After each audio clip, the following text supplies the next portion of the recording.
My husband hates me, but he lost his memories. My husband and I were promised to each other before we were even born. Growing up, it never bothered me that we were engaged because he was so kind and gentle. He took good care of his younger siblings, he fed stray cats, and he always helped the less fortunate. If my husband had to be him, I was more than happy to marry him. But there was one problem that I never thought we could get over. He absolutely hated me. He never said it, but it was obvious. He hated our arranged playdates. He'd leave a room the second I entered it, and he pretended I didn't exist. This didn't change when we got married. We even slept in different rooms. I spent the first year of my marriage wishing I was never born so that he wouldn't have had his life controlled like this. But despite all of this, I still loved him. I knew the kind of person he was, so I couldn't help falling in love. I knew that if the circumstances had just been different, we probably would have been really happy together. Then one day, everything changed. I got a call from the hospital telling me my husband had suffered a head injury after falling down the stairs at work. I rushed over and prayed to all the gods that he would survive this. Every memory of him flashed through my mind as I drove there, and I had to stop myself from breaking down. When I arrived at his room, he was lying there sleeping with a bandage wrapped around his head. I was relieved to see him alive and look so calm. I couldn't stop thinking about how calm he looked. He was never like this with me. I only ever saw his glare. When he opened his eyes, I nearly jumped out of my seat. I was happy, but I was fully prepared to see that glare again. But there was no glare, just a look of confusion. Then,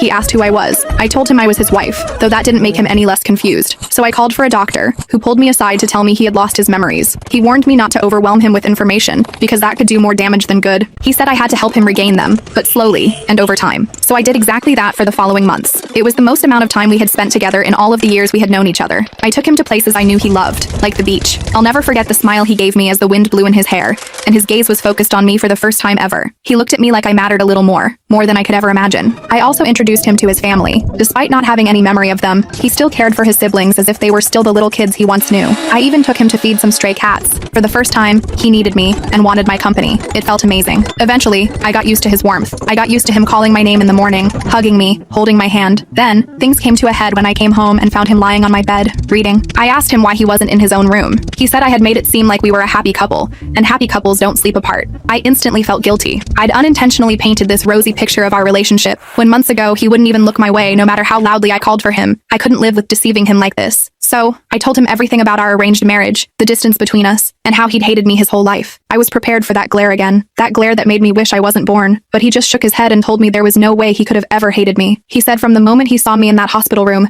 he thought I was the most beautiful person he'd ever seen. He confessed that he had feelings for me ever since we went to the beach, and whatever his past self felt, he didn't care about it anymore. He was in love with me. He then proceeded to apologize for all his past actions, saying that even though he didn't remember them, he could tell he hurt me, and he was really sorry. I remember standing there speechless. Of course, I was happy beyond belief, but then I started to worry about what would happen if he regained his memories. I was terrified that he would go back to hating me, and everything would fall apart again. He then asked me if I loved him. I chose to tell him yes, because he was loving me and making me feel seen, just like I had wanted my entire life. And I don't care how selfish it sounds. I hope he never remembers the past.